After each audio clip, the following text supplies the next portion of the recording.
গরিবের ঘরে জন্ম নিছস, আবার ঈদও করতে চাস। ঈদের দিন তুমি যদি নতুন জামা না কিনে দাও আমি কিন্তু বাড়িতে থাকুম না।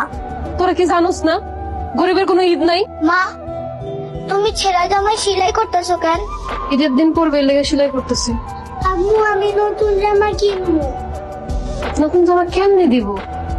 তো বাপের সেই সামর্থ্য আছে নাকি এটাই করতে হবে? আবার নতুন জামা পরে ঈদ করবো, আর আমরা দুই বোন কি পুরাতন জামা পরে ঈদ করবো? কইছি না আমার লগে জ্ঞান জ্ঞান করবি না, আমি কি ইনকাম করি? দেখতেছস তোর বাপের হাতে টাকা নাই, এই জামা পরে তোকে ঈদ করতে হইব। আর কি কোনো টাকার ব্যবস্থা করছে? তার কাছে কোনো টাকা পয়সাই নাই, কোনো কাম কাজও পাইতেছে না। এই বাড়িতে যে কি অবস্থা আল্লাহই জানে। আমারই কপাল খাস, আমার বাপে এমন একটা লোকের লোকে বিয়া দিয়েছে, সারা জীবনে আমার কষ্ট করতে হইব। আমার তো একটা কাপড় দিতেই পারে না, দুটা বাচ্চা জন্ম দিছে, এগুলো কিছু দিতে পারে না। আমি কি এই সংসার বান্দিগিরি করার লেগে আইছি? আমার কি কোনো সকাল্লাদ নাই? প্রত্যেকটা বার এসব পুরান কাপড় পরে ঈদ করতে হয়। এইবারও যদি পুরান কাপড় পরে ঈদ করতে হয় না, আমি আপনার কই দিতেছি আম্মা, আপনার পরে আমি ডিভোর্স দিয়ে সত্যি সত্যি এই সংসার ছেড়ে চলে যাবো। আসসালামু আলাইকুম ভাই। কি লাগবো বসেন ভাই। এই জামাটার কথা বলতেছেন, এটা চায়নার থেকে আইছে ভাই, এই বাজারের ভিতর সেরা, একদম 1200 টাকা। ভাই আপনি তো সবকিছু অনেক বেশি দাম চাইতেছেন, একটু কমায় রাখেন। ভাই ঈদের বাজার তো বোঝেন তো, কিছু দাম বেশি। যাক, কি কি লাগবো কমাই রাখবো, নেন ভাই। আপনার সারের অবস্থা তো বেশি এটা ভালো না, ঈদের যুগ, ভালো সার আছে, দুইটা দেখাই। না না ভাইজান, আমার তো শার্ট লাগবে না, আমার নতুন শার্ট আছে বাড়িতে, আমি দিন মজুরের কাজ করি তো, এর জন্য নতুন শার্ট পরি না, পরলে তো ময়লা হয়ে যাবো। ভাই আপনি কম দামের ভিতরে দুইটা কাপড় দেখান। ভাই এই দুইটা জামা কত?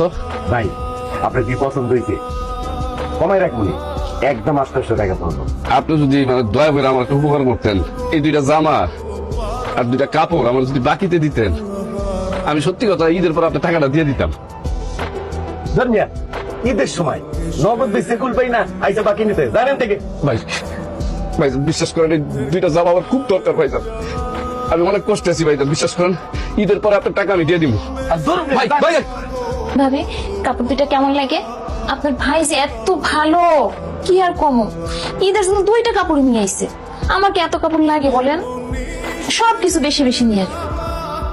ভাইজান তো আপনার অনেক ভালোবাসে, তার জন্য আপনার জন্য সবকিছু বেশি বেশি আনা।